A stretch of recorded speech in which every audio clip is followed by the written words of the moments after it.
ಮುಂದಿನ ಪಾಠ ನಾಮಪದ. ಹಿಂದೆ ಈಗಾಗಲೇ ನಾವು ಸಂಧಿಗಳ ಬಗ್ಗೆ ತಿಳಿದುಕೊಂಡಿದ್ದೇವೆ. 10ನೇ ತರಗತಿಗೆ ಎಷ್ಟು ಬೇಕೋ ಅಷ್ಟು ಸಂಧಿಗಳನ್ನು ನಾವು ತಿಳಿದುಕೊಂಡಿದ್ದೇವೆ. ಮುಂದಿನ ಪಾಠ ನಾಮಪದ. ಇಲ್ಲಿ ಬರೆದಿರುವ ಹಾಗೆ ಹೆಸರನ್ನು ಹೇಳುವ ಪದವೇ ನಾಮಪದವು. ಆಂಗ್ಲ ಭಾಷೆಯಲ್ಲಿ ನಾವು ಇದನ್ನು ನೌನ್ ಅಂತ ಕರಿತೇವೆ. Noun is the name of person, place R thing. ಯಾವುದೇ ಒಂದು ವಸ್ತುವಿನ, ವ್ಯಕ್ತಿಯ, ಒಂದು ಜಾಗದ, ಏನೇ ಇರಲಿ ಅದರ ಹೆಸರನ್ನು ಸೂಚಿಸುವ ಪದ ಏನಿದೆಯೋ ಅದನ್ನು ನಾವು ನಾಮಪದ ಅಂತ ಹೇಳ್ತೇವೆ. ನಾಮಪದದ ಮೂಲ ರೂಪಕ್ಕೆ ನಾಮಪ್ರಕೃತಿ ಎನ್ನುವರು. ನಾಮಪ್ರಕೃತಿ ಅಂದರೆ, ಈಗ ರವಿ ಶಾಲೆಗೆ ಹೋದನು, ಅಥವಾ ರವಿಯನ್ನು ಅವರ ತಂದೆ ಶಾಲೆಯಿಂದ ಮನೆಗೆ ಕರೆತಂದರು. ಹೀಗೆ ಈ ಎರಡು ವಾಕ್ಯಗಳಲ್ಲಿ ರವಿ ಎನ್ನುವ ಪದ ನಾಮಪದವೇ ಆಗಿದೆ. ಆದರೆ ಎರಡನೆಯ ವಾಕ್ಯದಲ್ಲಿ ರವಿಯ ತಂದೆ ಅವನನ್ನು ಶಾಲೆಯಿಂದ ಕರೆತಂದರು. ಇಲ್ಲಿ ರವಿಯ, ಅಲ್ಲಿ ಪ್ರತ್ಯಯ, ವಿಭಕ್ತಿ ಪ್ರತ್ಯಯವನ್ನು ನಾವು ಕಾಣ್ತೇವೆ. ಅದು ಷಷ್ಠಿ ಅ ಪ್ರತ್ಯಯ ಅಲ್ಲಿದೆ. ವಿಭಕ್ತಿಗಳ ಬಗ್ಗೆ ಮುಂದಿನ ಪಾಠದಲ್ಲಿ ತಿಳಿಯೋಣ. ಆ ಯ ಬಿಟ್ಟರೆ ರವಿ, ಈ ಪದವೇನಿದೆಯಲ್ಲ ನಾಮಪದ, ಈ ನಾಮಪದಕ್ಕೆ ನಾಮ ಪ್ರಕೃತಿ ಅಂತ ಕೂಡ ಹೆಸರು. ಇದು ಮೂಲ ರೂಪ. ಅದನ್ನು ನಾವು ರವಿಗೆ ನಾನು ಪುಸ್ತಕವನ್ನು ಕೊಟ್ಟೆನು, ರವಿಯಿಂದ ನನಗೆ ಮೋಸವಾಯಿತು, ಹೀಗೆ ಏನಾದರೂ ಅದಕ್ಕೆ ಸೇರಿಸಬಹುದು. ಆದರೆ ಆ ಮುಖ್ಯವಾದ ಪದ ಏನಿದೆ ರವಿ ಎನ್ನುವುದು, ಆ ಪದ ನಾಮ ಪ್ರಕೃತಿಯೂ ಹೌದು, ನಾಮಪದವೂ ಹೌದು. ಹೀಗೆ ಪದದ ಮೂಲ ರೂಪ ಕ್ರಿಯಾಪದ ಅಂದರೆ ವರ್ಬ್. ಇದರ ಮೂಲ ರೂಪ ಧಾತು ಅಂತ ಕರೀತಾರೆ, ಇಲ್ಲಾಂದರೆ ಕ್ರಿಯಾ ಪ್ರಕೃತಿ ಅಂತ ಕೂಡ ಕರೀತಾರೆ. ಇದನ್ನು ಮುಂದೆ ನಾವು ಕೆಲವು ಸಣ್ಣ ವಿಚಾರಗಳನ್ನು ತಿಳಿಯುವಾಗ, ಸಣ್ಣ ಆದರೂ ವಿಷಯಭರಿತ ವಿಚಾರಗಳನ್ನು ತಿಳಿಯುವಾಗ ಅವನ್ನು ತಿಳಿಯೋಣ. ಮುಂದಿನ ಪುಟ ನಾಮಪದಗಳಲ್ಲಿ ವಿಧಗಳು. ಸುಮಾರು ವಿಧಗಳಿವೆ. ವಸ್ತುವಾಚಕ ನಾಮಪದ, ಗುಣವಾಚಕ, ಸಂಖ್ಯಾವಾಚಕ, ಸಂಖ್ಯೇಯವಾಚಕ, ಭಾವವಾಚಕ, ಪರಿಮಾಣವಾಚಕ, ಪ್ರಕಾರವಾಚಕ, ದಿಗ್ವಾಚಕ. ವಾಚಕ ಅಂತಂದರೆ ಹೇಳುವ ಅಂತ ಅರ್ಥ. ಹಾಗೆ ಅರ್ಥಾನುಸಂಧಾನ ಮಾಡ್ತಾ ಹೋದರೆ ವಸ್ತುವನ್ನು ಹೇಳುವ ನಾಮಪದಗಳು ಅಂದರೆ ವಸ್ತುವಾಚಕ. ಇದನ್ನು ಮುಂದೆ ತಿಳಿಯೋಣ, ನೋಡೋಣ.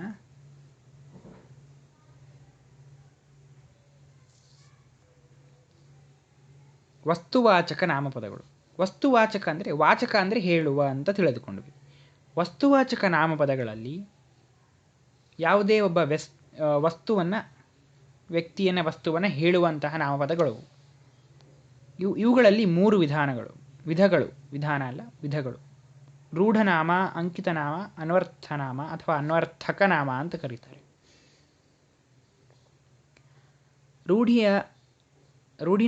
ರೂಢನಾಮ ಅಂದರೆ ರೂಢಿಯಲ್ಲಿ ಬಂದಿರುತ್ತೆ. ಹುಡುಗ, ಹುಡುಗಿ, ಶಾಲೆ, ಮನೆ, ಕಟ್ಟೆ, ಬೆಟ್ಟ, ಊರು, ಕೇರಿ, ಹೀಗೆ ಅನೇಕ ಉದಾಹರಣೆಗಳನ್ನು ನಾವು ತೆಗೆದುಕೊಳ್ಳಬಹುದು. ಅಂಕಿತನಾಮ ಅಂತಂದರೆ ಅದೇ ಹುಡುಗ ಅನ್ನುವ ಬದಲಾಗಿ ಮಹೇಶ ಅಂತ ಹೇಳಬಹುದು. ಶಾಲೆ ಅಂದರೆ ಸೆಂಟ್ ಜೋಸೆಫ್ ಶಾಲೆ ಅಂತ. ಬೆಟ್ಟ ಅಂದರೆ ಚಾಮುಂಡಿ ಬೆಟ್ಟ. ಕೆರೆ ಅಂದರೆ ಉಣಕಲ್ಲ ಕೆರೆ. ಹೀಗೆ ಬೇರೆ ಬೇರೆ ಉದಾಹರಣೆಗಳನ್ನು ನಾವು ಸ್ಪಷ್ಟವಾಗಿ ಹೇಳೋದು, ಅವರನ್ನು ನಿರ್ದಿಷ್ಟವಾಗಿ ಹೇಳೋದು ಅಂಕಿತನಾಮ. ಇದನ್ನು ಹೇಳಿದರೆ ಅದು ಅವರಿಗೇ ಸೂಚಿಸಬೇಕು. ಪ್ರಧಾನಿ ಎನ್ನುವುದು ರೂಢನಾಮ. ಆದರೆ ರೂಢನಾಮವೂ ಹೌದು, ಅನ್ವರ್ಥಕ ನಾಮವೂ ಹೌದು. ಆದರೆ ನರೇಂದ್ರ ಮೋದಿ ಎನ್ನುವುದು ಒಬ್ಬ ವ್ಯಕ್ತಿಯ ಹೆಸರು, ಆದ್ದರಿಂದ ಅದು ಅಂಕಿತನಾಮ, ಅದು ಅವರನ್ನೇ ಸೂಚಿಸುತ್ತದೆ. ಅದಕ್ಕಾಗಿ ಅನ್ವರ್ಥನಾಮ ಅಂದರೆ, ಇದಕ್ಕೆ ಮುಖ್ಯವಾಗಿ ಅನ್ವರ್ಥಕ ನಾಮ ಅನ್ನೋದಕ್ಕೆ ಕಾರಣ, ಅದು ತಾನಾಗಿಯೇ ಹೇಳುವ ಅದರ ಅರ್ಥ, ಯಾವ ನಾಮಪದ ಅರ್ಥಕ್ಕನುಸಾರವಾಗಿ ಒಂದು ವಸ್ತುವನ್ನು ಸೂಚಿಸ್ತದೋ ಅಂತಹ ನಾಮಪದವನ್ನು ನಾವು ಅನ್ವರ್ಥಕ ನಾಮ ಅಂತ ಕರಿತೇವೆ. ಈಗ ಮೂಕ ಅಂದರೆ, ಆ ವ್ಯಕ್ತಿ ಯಾರಿಗೆ ನಾವು ಮೂಕ ಅಂತ ಹೇಳ್ತೇವೋ ಅವನಿಗೆ ಮಾತನಾಡಲಿಕ್ಕೆ ಬರುವುದಿಲ್ಲ ಅಂತ ಅರ್ಥ. ಚರ್ಮಕಾರ ಅಂದರೆ, ಯಾವನು ಚರ್ಮದಿಂದ ಸೊಂಟಪಟ್ಟಿ, ಬೆಲ್ಟ್ಗಳನ್ನು, ಚಪ್ಪಲಿಗಳನ್ನು ಇತ್ಯಾದಿ ಕೈಚೀಲಗಳನ್ನು ಮಾಡ್ತಾನೋ ಇವನನ್ನು ನಾವು ಚರ್ಮಕಾರ ಅಂತೇವೆ. ಕುರುಡ ಅಂದರೆ ಕಣ್ಣು ಇಲ್ಲದವನು. ಅಂಬಿಗ ಅಂದರೆ ದೋಣಿ ಓಡಿಸುವವನು. ಹೀಗೆ ಅನ್ವರ್ಥಕ ಅಂದರೆ ಅದರ ಅರ್ಥವನ್ನು ಕೊಡುವಂತಹ ನಾಮಪದಗಳು. ಮುಂದಿನ ದೃಶ್ಯ, ಮುಂದಿನ ಪುಟ, ಗುಣವಾಚಕ ನಾಮ ಪದಗಳು. ಇವು ಗುಣಗಳನ್ನು ಹೇಳ್ತವೆ. ನಮ್ಮ ಮನೆಯ ನಾಯಿ ತುಂಬ ಚೂಟಿಯಾಗಿದೆ. ಚೂಟಿ ಎನ್ನುವುದು ವಿಶೇಷಣವೇ ಹೌದು, ಆದರೆ ಕೆಲವೊಮ್ಮೆ ಅದನ್ನು ಗುಣವಾಚಕ ನಾಮ ಅಂತ ಕೂಡ ಹೇಳ್ಬೋದು. ಆಂಗ್ಲ ಭಾಷೆಯಲ್ಲಿ ತುಂಬ ನಾಮಪದಗಳನ್ನು ನಾವು ಹೇಳೋದಿಲ್ಲ. ಅಲ್ಲಿ 5 ನಾಮಪದಗಳನ್ನು, ಪ್ರಾಯಶಃ 5 ಇಲ್ಲ 4 ಹೇಳ್ತೇವೆ. ಆದರೆ ಇಲ್ಲಿ ತುಂಬ ಇವೆ. ಇವನ ನಾವು ಗುಣವಾಚಕ, ಇವು ಕೆಲವೊಮ್ಮೆ ವಿಶೇಷಣ ಅನ್ನಿಸ್ತವೆ. ಜಾಣ, ಉದಾಹರಣೆ ನೋಡಿ, ಜಾಣ, ಕೋಮಲ. ಕೋಮಲ ಅನ್ನುವುದು ಒಂದು ವಿಶೇಷಣವೇ, ಅಡ್ಜೆಕ್ಟಿವ್ ಅದು. ಕೆಲವೊಮ್ಮೆ ಆ ಕೋಮಲ ಅನ್ನುವ ಒಬ್ಬ ಹುಡುಗಿ ಹೆಸರಲ್ಲ. ಕೋಮಲ ಅಂದರೆ ಮೃದುವಾದ ಸ್ವಭಾವದವರು ಅಂತ. ಕೆಲವೊಮ್ಮೆ ಅದು ಗುಣವಾಚಕವೂ ಹೌದು, ವಿಶೇಷಣವೂ ಹೌದು. ಇಲ್ಲಿ ಗಮನವನ್ನು ನಾವು ವಹಿಸಬೇಕು. ಹೆಚ್ಚಾಗಿ ಇದರ ಒತ್ತು ವಿಶೇಷಣಕ್ಕೆ ಬರುವುದು, ಗುಣವಾಚಕಕ್ಕೆ ಕಡಿಮೆ. ಸಂಖ್ಯಾವಾಚಕ ಅಂದರೆ ಸಂಖ್ಯೆಗಳನ್ನು ಹೇಳುವುದು. ಯಾವುದೇ ನಂಬರ್ಗಳನ್ನು ನಮಗೆ ಗುರುತಿಸುವಂತಹ ನಾಮಪದಗಳು ಸಂಖ್ಯಾವಾಚಕ. ನಮ್ಮ ಮನೆಯಲ್ಲಿ 10 ಕುರ್ಚಿಗಳು ಇವೆ ಅಂದರೆ 10 ಸಂಖ್ಯಾವಾಚಕ. ನಮ್ಮ ಶಾಲೆಯಲ್ಲಿ 10 ಜನ ಕಾರ್ಮಿಕರು ಇದ್ದಾರೆ, ಕೆಲಸದ ಕಾರ್ಮಿಕರು ಇದ್ದಾರೆ. 10ನೇಯವನು ರಾಮು ಅಂತ ಅಂದರೆ 10ನೇಯ ಅಂತ ಹೇಳುವಂತಹ ನಾಮಪದ ಏನಿದೆಯೋ ಅದು ಸಂಖ್ಯೇಯ ವಾಚಕ.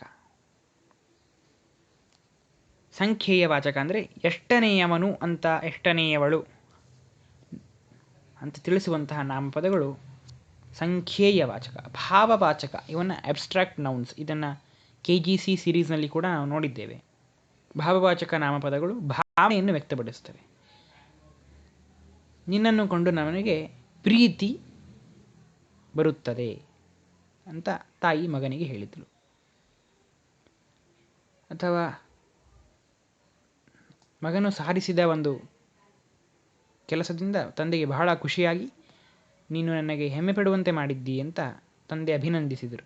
ಆವಾಗ ಆ ಹೆಮ್ಮೆ, ಪ್ರೀತಿ ಇತ್ಯಾದಿ ನಾಮಪದಗಳು ಭಾವವಾಚಕ ನಾಮಪದಗಳು. ಪರಿಮಾಣವಾಚಕ ಅಂದರೆ ಕ್ವಾಂಟಿಟಿ ಎಷ್ಟಿದೆಯೋ, ಮಟೀರಿಯಲ್ ನೌನ್ಸ್ ಅಂತ ಹೇಳ್ತೇವಲ್ಲ, ಎಷ್ಟು ಮೊತ್ತ, ಆ ಮೊತ್ತವನ್ನು ಸೂಚಿಸುವಂತಹ ನಾಮಪದಗಳು. ನನಗೆ ಸ್ವಲ್ಪವೇ ಸಾಕು ಅಂತ ಅಂದರೆ ಆ ಸ್ವಲ್ಪ ಅನ್ನುವಂತಹ ಇದು ಕೆಲವೊಮ್ಮೆ ವಿಶೇಷಣವೇ ಹೌದು. ಸ್ವಲ್ಪ, ಹೆಚ್ಚು, ಅರ್ಧ, ಮುಕ್ಕಾಲು, ಕಾಲು ಹೀಗೆ ಇರುವಂತಹ ನಾಮಪದಗಳು ಅವು ಪರಿಮಾಣವಾಚಕ. ಪ್ರಕಾರವಾಚಕ, ಇವು ವಸ್ತುಗಳ ಇರುವಿಕೆಯ ಸ್ಥಿತಿಯನ್ನು ಹೇಳ್ತವೆ. ಈಗ ಅವು ಹೇಗಿದ್ದಾವೆ ಅನ್ನೋದನ್ನು ಹೇಳ್ತವೆ. ಹೇಗೆ ಅಂತ ಏನು ಪದ ಬಳಸಿದೆ, ಆ ಹೇಗೆ ಪದವೇ ಇದಕ್ಕೆ ಒಂದು ಉದಾಹರಣೆ. ಹೀಗೆ, ಹಾಗೆ ಇತ್ಯಾದಿ ಪದಗಳು ಇದಕ್ಕೆ ಉದಾಹರಣೆ. ಮುಂದಿನ ಪುಟ ದಿಗ್ವಾಚಕ. ಇಷ್ಟು ನಾಮಪದಗಳನ್ನು ನಾವು ಆಂಗ್ಲ ಭಾಷೆಯಲ್ಲಿ ನಾವು ನೋಡೋದೇ ಇಲ್ಲ. ದಿಗ್ವಾಚಕ, ಇತ್ಯಾದಿಯಾಗಿ ಅದನ್ನು ನಾರ್ತ್ ಈಸ್ಟ್ ವೆಸ್ಟ್ ಸೌತ್ ಅಂತಂದರೆ ಅದು ಒಂದು ಪ್ರಾಪರ್ ನೌನ್ ಅಂತ ತಿಳಿದುಕೊಂಡು ಬಿಡ್ತೇವೆ. ಡೈರೆಕ್ಷನ್ ಅನ್ನುವುದು ಕಾಮನ್ ನೌನ್ ಅಂದರೆ ರೂಢನಾಮ. ನಾರ್ತ್ ಅಂದರೆ ಅದು ಪ್ರಾಪರ್ ನೌನ್, ಅಂಕಿತ ನಾಮ. ಇಷ್ಟೇ. ಪ್ರತ್ಯೇಕವಾಗಿ ದಿಗ್ವಾಚಕ, ಸಂಖ್ಯಾವಾಚಕ ಅಂತ ನಾವು ವಿಂಗಡಿಸುವುದೇ ಇಲ್ಲ. ಆದರೆ ಕನ್ನಡದಲ್ಲಿ, ಸಂಸ್ಕೃತದಲ್ಲಿ ಕೂಡ ಸ್ವಲ್ಪ ಮಟ್ಟಿಗೆ ನಮ್ಮ ದೇಶೀಯ ಭಾಷೆಗಳಲ್ಲಿ ಇದನ್ನು ನಾವು ನೋಡ್ತೇವೆ. ದಿಗ್ವಾಚಕ ನಾಮಪದಗಳಲ್ಲಿ ಇವು ದಿಕ್ಕನ್ನು ಸೂಚಿಸ್ತವೆ. ಪೂರ್ವ, ಪಶ್ಚಿಮ, ಉತ್ತರ, ದಕ್ಷಿಣ, ಮೇಲೆ, ಕೆಳಗೆ, ಮೂಡಣ, ಪಡುವಣ, ತೆಂಕಣ, ಬಡಗಣ ಹೀಗೆ ದಿಕ್ಕನ್ನು ಸೂಚಿಸುವ ಪದಗಳು ದಿಗ್ವಾಚಕ ನಾಮಪದಗಳು. ಇಲ್ಲಿ ಮತ್ತೆ ಹಿಂದಿನ ಸಂಧಿಗಳನ್ನು ನೋಡ್ರಿ. ದಿಕ್ ಅಧಿಕ ವಾಚಕ ಸೇರಿ ದಿಗ್ವಾಚಕ ಆಯಿತು. ಇದು ಯಾವ ಸಂಧಿಗೆ ಉದಾಹರಣೆ? ಜಸ್ತ್ವ ಸಂಧಿಗೆ ಉದಾಹರಣೆ. ಇನ್ನೊಂದು ನಾಮಪದಗಳನ್ನು ಹೊರತುಪಡಿಸಿ ಇರುವಂತಹ ಇನ್ನೊಂದು ಪದ ಸಮುಚ್ಚಯದ ಅಂಗ, ಇದು ಸೆಕೆಂಡ್ ಪಾರ್ಟ್ ಆಫ್ ಸ್ಪೀಚ್. ಇದು ಪ್ರನೌನ್ ಅಂದರೆ ಸರ್ವನಾಮಪದ. ಒಂದು ವ್ಯಕ್ತಿಯ ಬಗ್ಗೆ ಮಾತನಾಡುವಾಗ 10 ಬಾರಿ ಅವರ ಹೆಸರನ್ನು ತೆಗೆದುಕೊಳ್ಳದೆ ಅವರು ಅಂತ ಹೇಳುವುದು, ಅವನು, ಅವಳು, ಅದು ಅಂತ ಹೇಳುವುದು ಸರ್ವನಾಮಪದದ ಉದಾಹರಣೆ. ಇದನ್ನು ನಾಮಪದದ ಬದಲಾಗಿ ಬಳಸ್ತೇವೆ. ಎವ್ರಿ ಟೈಮ್, ಪ್ರತಿ ಕ್ಷಣ ನಾವು ಅದನ್ನೇ ಹೇಳ್ತಾ ಹೋಗ್ಲಿಕ್ಕಾಗೋದಿಲ್ಲ. ಈಗ ನಾಲ್ವಡಿ ಕೃಷ್ಣರಾಜ ಒಡೆಯರು ಮೈಸೂರು ಸಂಸ್ಥಾನದ ರಾಜರಾಗಿದ್ದರು. ನಾಲ್ವಡಿ ಕೃಷ್ಣರಾಜ ಒಡೆಯರಿಗೆ ಅನೇಕ ಜನ ಮಂತ್ರಿಮಂಡಲದಲ್ಲಿ ಸಭೆಯಲ್ಲಿ ಸಭಾಸದರಿದ್ದರು. ನಾಲ್ವಡಿ ಕೃಷ್ಣರಾಜ ಒಡೆಯರ ಆಳ್ವಿಕೆಯಲ್ಲಿ ನಮ್ಮ ವಿಶ್ವೇಶ್ವರಯ್ಯನವರು ಕೆಲಸ ಮಾಡುತ್ತಿದ್ದರು. ನಾಲ್ವಡಿ ಕೃಷ್ಣರಾಜ ಒಡೆಯರು KRS ಕೃಷ್ಣರಾಜ ಸಾಗರವನ್ನು ಕಟ್ಟಲಿಕ್ಕೆ ತುಂಬ ದುಡಿದರು. ಅಂದರೆ ಅವರು ತುಂಬ ಶ್ರಮಿಸಿದರು ಅದಕ್ಕಾಗಿ ಅಂತ. ಹೀಗೆ 10 ಬಾರಿ ಅವರ ಹೆಸರನ್ನೇ ಹೇಳ್ತಾ ಹೋಗುವ ಬದಲಿ ನಾಲ್ವಡಿ ಕೃಷ್ಣರಾಜ ಒಡೆಯರು ಮೈಸೂರು ಸಂಸ್ಥಾನವನ್ನು ಆಳಿದ ರಾಜರು. ಅವರ ಆಸ್ಥಾನದಲ್ಲಿ ಅನೇಕ ಜನ ಸಭಾಸದರಿದ್ದರು. ಅವರು ಕನ್ನಂಬಾಡಿ ಕಟ್ಟೆಯನ್ನು ಕಟ್ಟಿದರು. ಅವರ ದಿವಾನರಾಗಿ ಮೋಕ್ಷಗುಂಡಂ ವಿಶ್ವೇಶ್ವರಯ್ಯನವರು ಇದ್ದರು. ಹೀಗೆ ಅವರು ಇವರು ಅಂತ ಹೇಳುವ, ಅದು ಇದು. ನಮ್ಮ ಮನೆಯಲ್ಲಿ ಒಂದು ನಾಯಿ ಇದೆ, ಅದು ದಿನವೂ ಹಾಲನ್ನು ಕುಡಿಯುತ್ತದೆ, ಅದು ಅನ್ನುವ ಪದ.